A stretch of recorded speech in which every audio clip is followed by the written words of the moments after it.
in the video.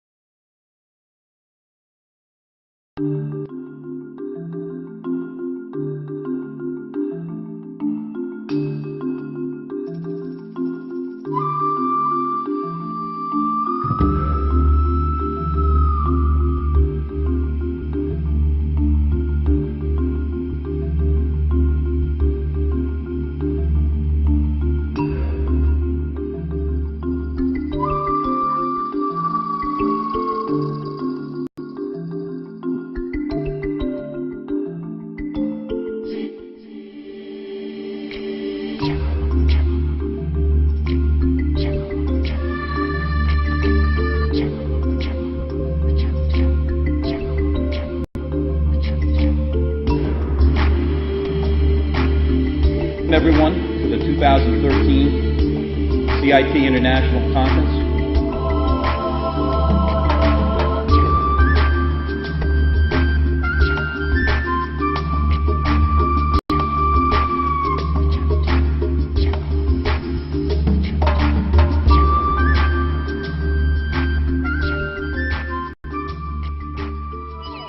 Good morning, everyone, and welcome to Hartford.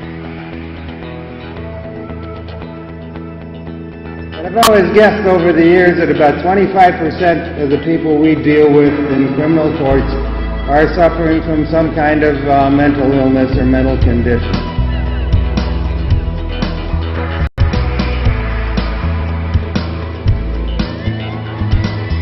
So again, it's just an honor to be affiliated with this, and I want to give a lot of credit to all of the people who worked very hard on this.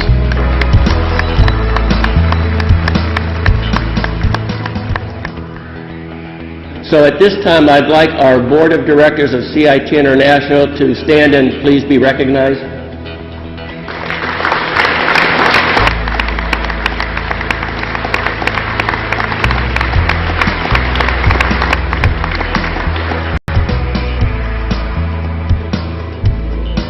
I'm Laura Haynes from the great state of Georgia. We'd like to recognize the Connecticut planning team. They have done phenomenal work for this conference.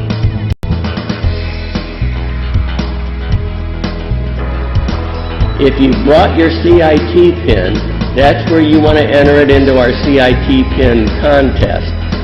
Take your pin up there, there's a card, and you fill out the card telling us about your pin, because we believe duty's only skin deep. We need those chiefs of police and those sheriffs, because without those chiefs and those sheriffs, CIT is not going to stand.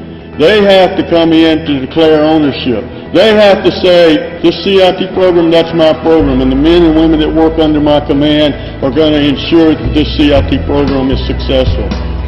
That's leadership.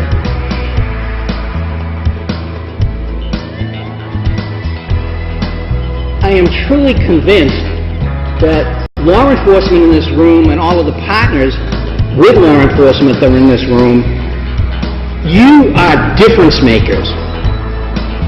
That's what you are.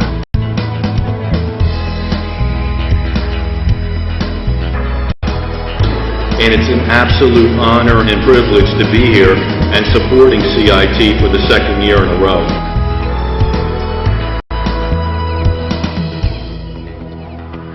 I'm so very, very grateful for the difference that CIT continues to make for people with mental illnesses, and particularly for people with mental illnesses who find themselves in times of crisis.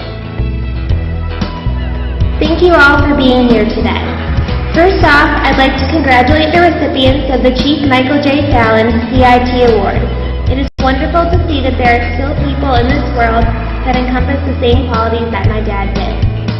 All of you gathered here today view my dad, Chief Michael J. Fallon, from a professional standpoint. I was one of the lucky few who had the opportunity to see both sides of this truly remarkable man.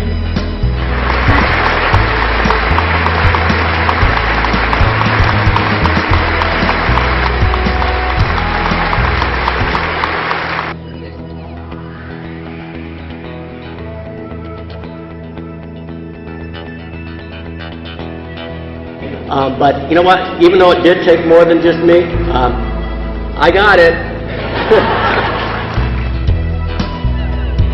In this room, I'm amongst some amazing practitioners and law enforcement officers that are really deserving of this award. This is such a surprise, and I want to thank everyone, and I especially want to thank Sam Cochran and Dr. DuPont. Know that CIT is more than just training. For me, it's a ministry. I'm grateful every day to be able to get out and be a part of it. Thank you.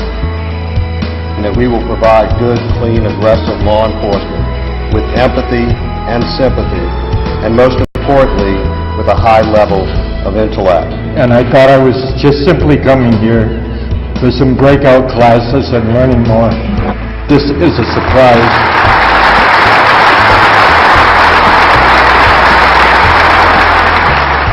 Again, I'm just honored to be able to work with so many great people and be a part of this.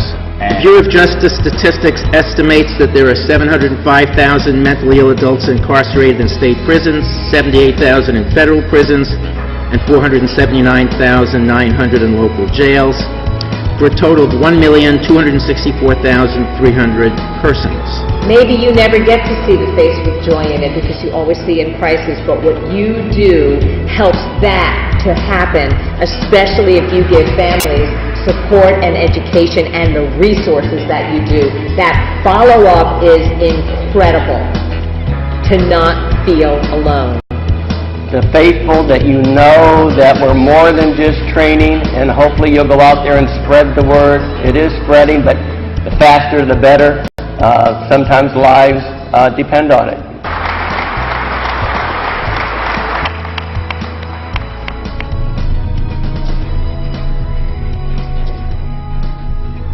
India.